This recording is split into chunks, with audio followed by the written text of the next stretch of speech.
여당 의원 가운데 유일하게 최상병 특검법에 찬성표를 던진 김웅 국민의힘 의원의 행보를 두고 지지층들의 강한 질타가 이어지고 있습니다.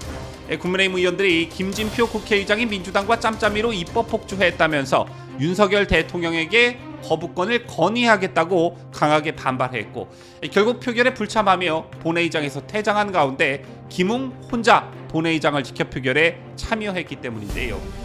김 의원은 추후 언론 인터뷰를 통해 생때 같은 젊은 군인이 어른들의 잘못된 판단으로 아까운 목숨을 잃은 것은 매우 가슴 아픈 일이라며 그런 죽음을 외면하는 것은 말이 안 된다며 표결 이유를 밝혔습니다. 그런데 정말 대통령과 집권 여당이 생때 같은 젊은 군인의 안타까운 죽음을, 목숨을 외면한 것일까요? 대통령실이 즉각 또다시 거부권을 예고하면서까지 강경한 태도를 보이고 있는 이유, 잠시 후 설명합니다.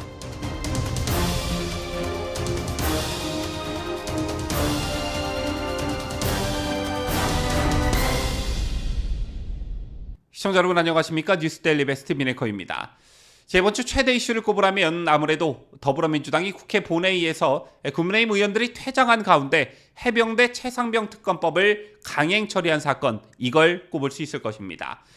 여야가 영수회담 이후 이태원 특별법을 수정 합의하며 협치에 대한 기대가 커지던 상황에서 민주당의 일방적 표결과 민주당의 압박을 못 이긴 김진표 의장의 항복 선언과도 같았던 의사 진행은 총선 압승으로 이들이 뭔가 단단히 착각을 하고 있구나, 오만이 하늘을 찌르는구나를 실감케 했습니다. 굳이 한 달도 채 남지 않은 21대 국회에서 이런 막장 공세를 펴는 건 어떻게 해서든 총선 참패로 수세에 몰린 현 정부에 타격을 가하려는 의도가 분명해 보인다는 것인데요. 자, 그런데 제날 관심을 받은 의외 인물이 여당 쪽에서 나왔죠. 자, 바로 여당 의원 중 나홀로 본회의장을 지키며 찬성표를 던졌던 김웅 의원입니다. 당초 최상병 특검법과 관련해 찬성 의사를 밝혔던 안철수 의원마저 국민의힘 당론이 표결 불참이었고 야당이 일방적으로 처리를 강행했기 때문에 다른 의원들과 함께 표결에 불참했습니다.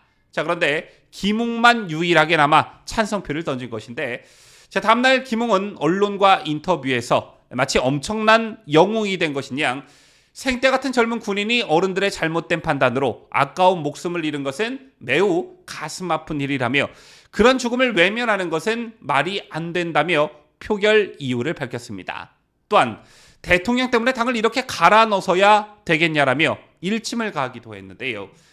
생때 같은 젊은 군인이 어른들의 잘못된 판단으로 아까운 목숨을 잃은 것에 매우 가슴 아프게 생각하는 것은 김웅 너만 느끼는 게 아니라 전 국민이 공통적으로 느끼는 매우 당연한 감정들일 것입니다. 자, 하지만 이걸 감성적으로만 대할 문제이냐, 그리고 이런 죽음을 도대체 누가 외면한다는 것인지, 꼭 특검을 해야지만 그런 안타까운 죽음을 외면하지 않는 유일한 방법이라는 것인지, 자, 이건 좀 생각해봐야 할 문제라는 것입니다. 이런 측면에서, 이런 맥락에서 국민의힘에서 끈떨어진 김웅의 튀는 행동이 물론 민주당 지지층에서는 이쁨 받을 일인지는 모르겠으나 국민의힘 지지층과 보수 성향 국민들 사이에서는 많은 비판을 받고 있는 게 아닐까, 그렇게 생각하는데요.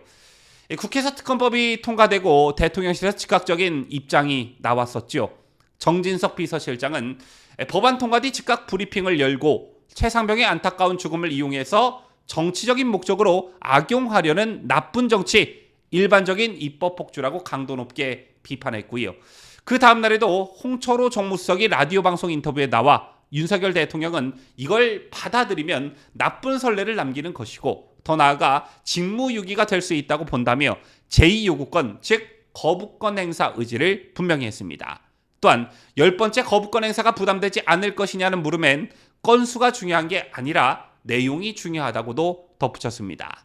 거부권을 행사할 것을 강력히 시사한 것인데요. 그렇다면 특검법 찬성 여론이 매우 높고 계속되는 대통령 거부권에 대한 부담도 상당할 텐데 대통령실이 왜 이런 강경 입장을 나타내고 있는 것일까요? 지금 이 시점에서 이걸 완벽히 좀 정리해 볼 필요가 있을 것 같습니다. 여러분께서도 지인들을 만나서 이 최상병 특검과 관련된 정치적인 대화를 나눌 기회가 분명히 있으실 텐데 이 방송을 들으시고 건전한 국민적 여론 형성에 좀 도움이 됐으면 좋겠다는 생각을 가져봅니다. 자, 우선 첫째, 특검 제도라는 게 왜 있냐? 특검 제도라는 게 왜 있냐라는 것입니다. 현재 민주당의 행태를 보면 마치 특검 만능주의에 빠진 것처럼 조금이라도 정파적으로 이득을 볼 것 같은 사건이 터지면 무조건적으로 그리고 반사적으로 특검을 주장하고 나서는 행태들을 보이고 있습니다.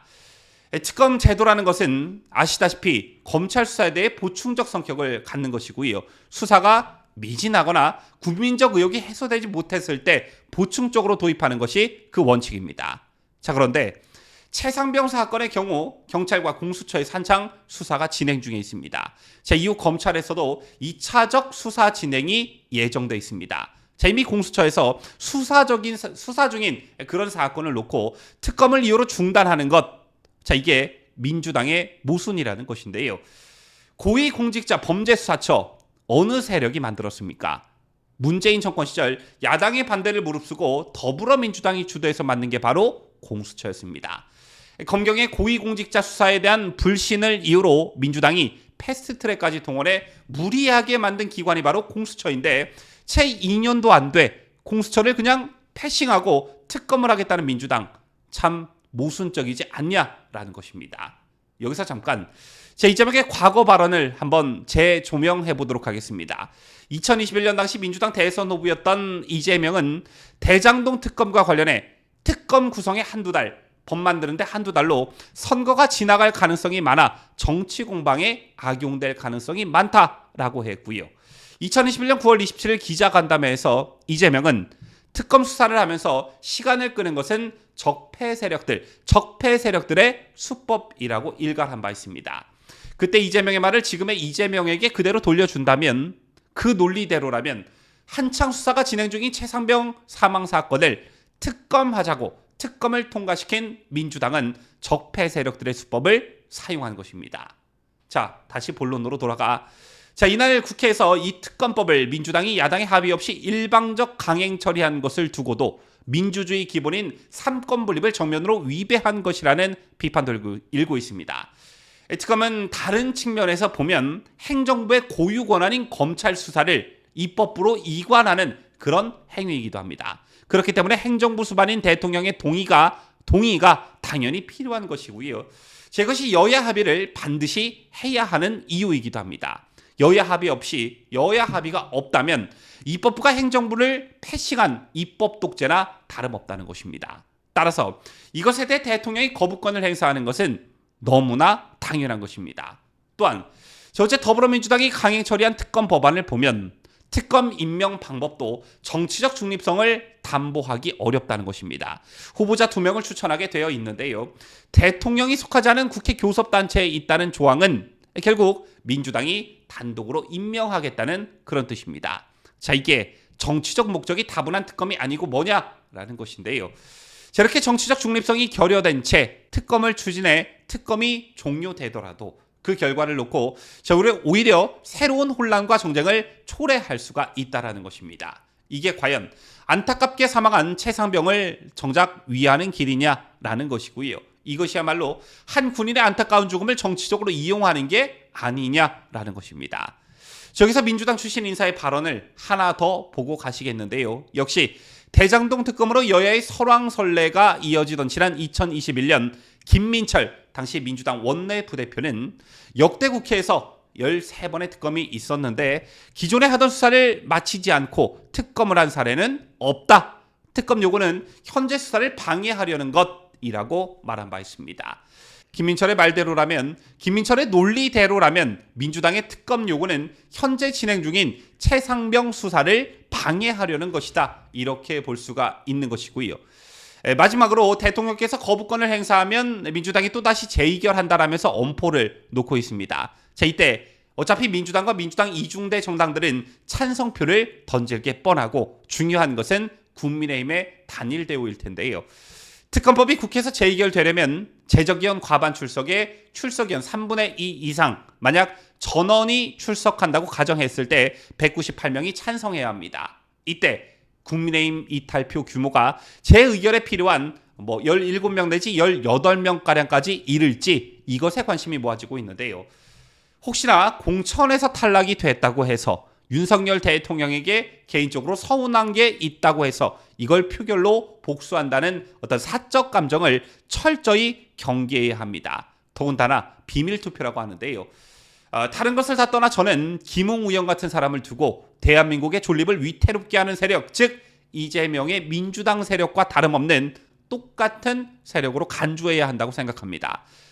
삼권 분립이라는 민주주의 근간을 흔들고 헌정 질서를 어지럽히는 정쟁 의도가 명확한 법을 두고 이에 동조하는 행태를 보인다는 것, 이걸 어찌 용서할 수 있겠습니까? 지금까지 저는 자유대한민국을 수호하는 뉴스데일리 베스트 민앵커였습니다.